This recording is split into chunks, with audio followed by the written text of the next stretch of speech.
You see that thing? Yeah. That was good. That was good. That was good. That was good.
Welcome to another Absolutely Outdoors. You can tell it's September. Dove season is in. We're shooting today with Jerry Scarborough. Jerry's an old friend. We're going to be shooting this afternoon. Jerry and we're going to talk about how to lead a bird and some of the aspects of shooting. Jerry? Well, here comes the bird now, I think. Anyway, yeah. Glad to have you on. It's good. It's good to be here. Good to have you. Yeah. Okay, there's three ways actually to lead a bird, and when we say lead, we got to get out front if that bird's flying 75 miles an hour. Now, there's one way that you start at the back of the bird, let your gun barrel go past it, and shoot. You have to continue to swing. Keep swinging. You can't just point. That's right. Then the next way, people put the gun right on his head and move forward, keep moving again. If he's a slow flyer, you can get by with that. Right. But when he's flying fast, sometimes you have to get up 4 feet, 5 feet right. ahead of him. Because that's right. He is, and if there's any wind, it even makes it worse. And we're at the end of the field. By the time they get here, they're doing more than 75 miles an hour. They're in high gear when they're in high gear when they get here. I don't know why they put us on the end. We need to be where we can hit them easier. There you go. There you go. But there's another way, and what's that? You touch it and go forward. Yeah, it's just whatever works for you. It's hard, you never know. Every bird is different. Yeah. And on top of the fact they fly so fast, they dart right, they do. left, up, down. Yeah. Yeah. So you never really just get a shot like you would a quail where they're flying straight away from you. Or clay. They say practice on a clay. You got to practice on these birds. Well, just because you can hit a clay is no sign you can hit a dove, because I think they're the hardest bird to shoot. They are. Because they dart so much. With a quail, like you say, he just takes off, and it's a pretty straight shot there. Yeah. Oh, it's always a good thing to get out with a bunch of guys and have a shoot. It's a lot of fun, and we're all spaced out to the point where we don't have to worry too much about getting shot. That's right. And it's just a great afternoon. Weather's perfect. Weather's absolutely little hot. A little hot. That's a lot hot. A lot hot. It's a lot hot, yeah. Chris said the best part, Chris, our cameraman there, said the best part of this whole thing was the eating over there. Well, I agree with Chris. I agree with Chris. I mean, it was cool, big fans, and a lot of food. It was good. It was good. And it's just a great day, and I hope the weather holds and we don't get any more showers this afternoon, but I guess there's a chance, but by the time it builds up, I'll probably be ready to go to the house anyway. Right.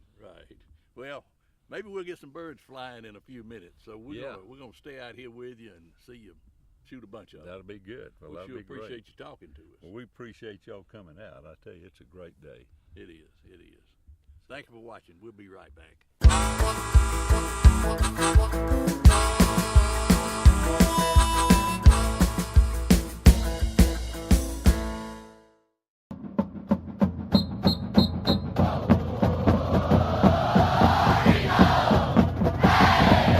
Hello everybody, I'm Jay Coulter and I'll be your host for Track 'em Tigers, a weekly look at your defending SEC Western Division champions. This season I'll be joined by guests from around the community that love Auburn football as much as you do.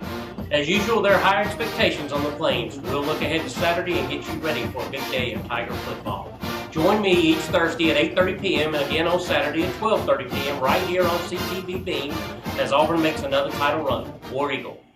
Hello, my name is Joshua Harp with CTV Beam, and in this instructional video, I'm going to show you how to troubleshoot your source or video input with your TV and remote. So sometimes, even though your TV is properly hooked up, you may not see live channels. This may be because you've switched the input or source of your video feed by accident.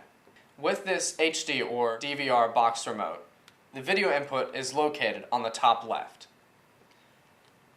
As you can see, there are a number of options, and so you might have accidentally changed the video input source. In most cases, your cable box is hooked up through an HDMI cable. What you can do is you can check your video input or source and find the HDMI setting. You can scroll down through the rest of them just in case you've hooked up a different way. For the HD or DVR remote, the button is located at the top left. To change inputs, you simply hold down and then keep clicking until you find the input you want. In this case, we are hooked up via HDMI cable. So we went to the HDMI source and found our channel.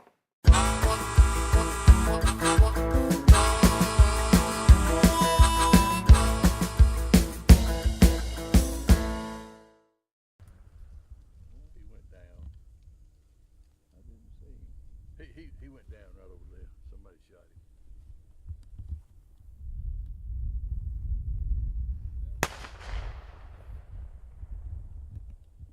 Terry, I didn't even see that one. I didn't see that one, Terry.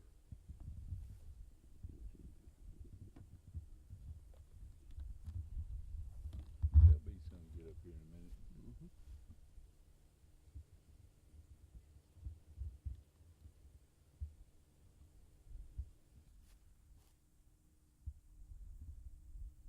Clouds are getting heavier.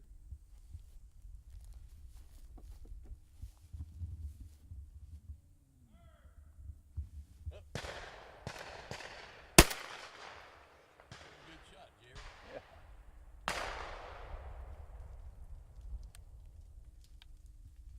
I was about to shoot that dragonfly as he came by.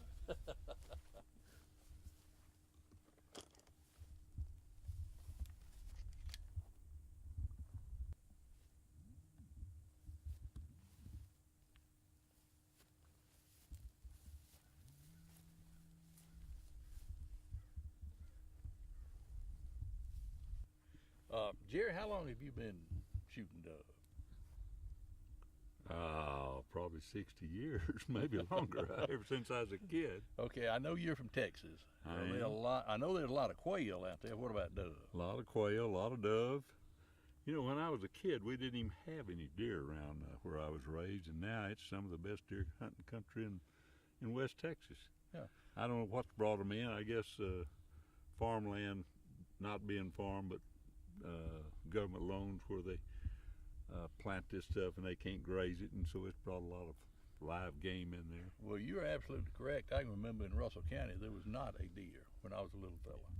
And when I got up about 16 years old, we're about the same age. When I got up about 16 years old, they started talking about deer.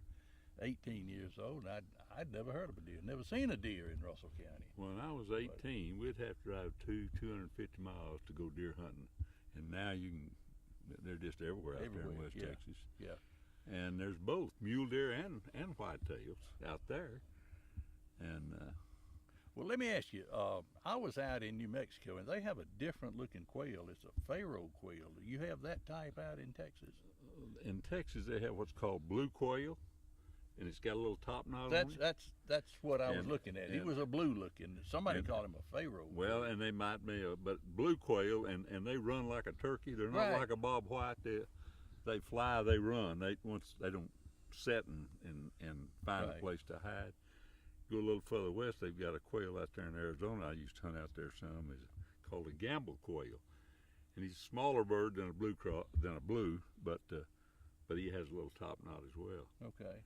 And it's we don't see anything but just bob white around here. No, that's all we got, and we don't have very many wild birds. That's right. Today it's mostly planted birds and so forth, and right.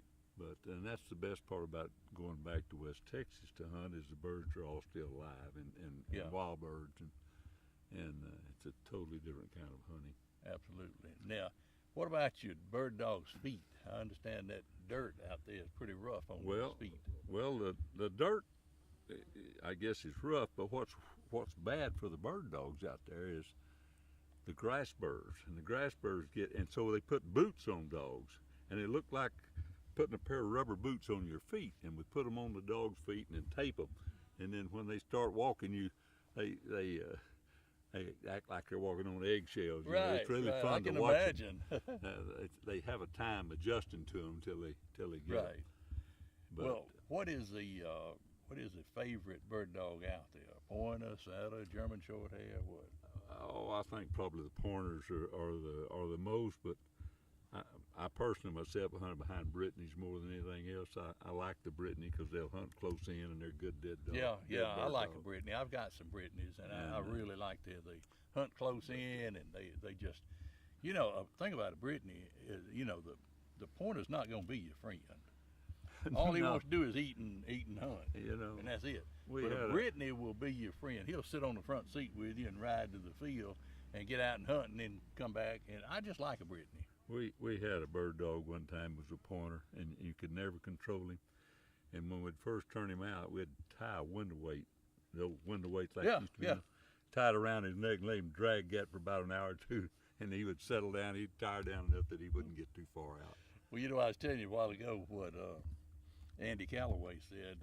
He was riding a horse, and he was hollering, whoa, whoa, trying to get the dog to whoa, and the horse whoa, and went over his head, so we need a different whoa for a dog and a different whoa for a horse, But anyway, he was telling me that last week, and I thought that was real funny. It is, hunting behind a good dog is almost more fun than shooting the quail. It is. Because it is. I like dogs, a good dog will just make you, it's just so neat. They're such a good dog. And sometimes it just goes that far in reverse when they don't do right.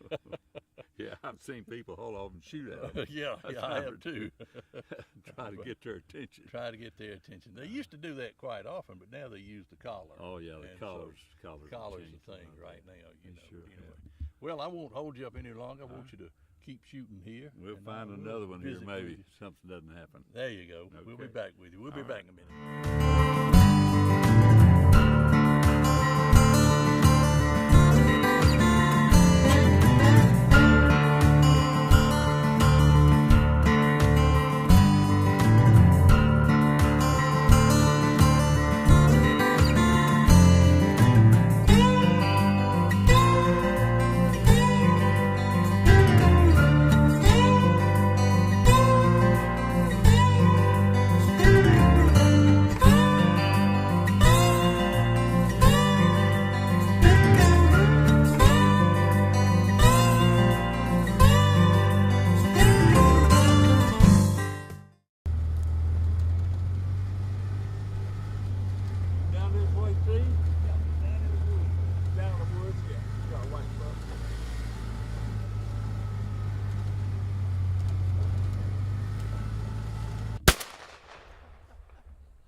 See that thing?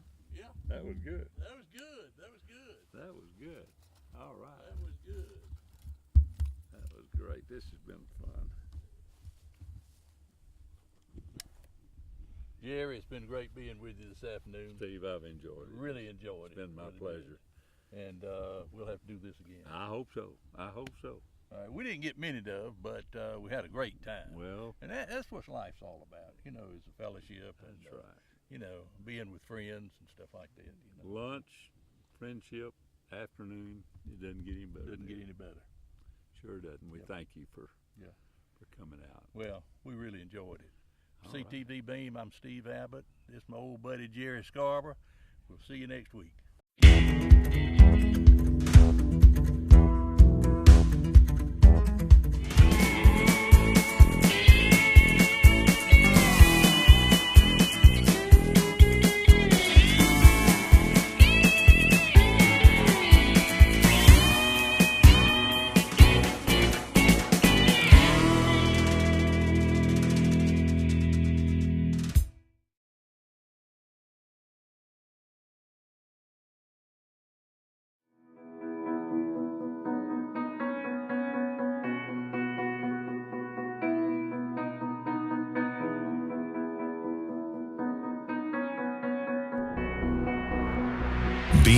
with pride.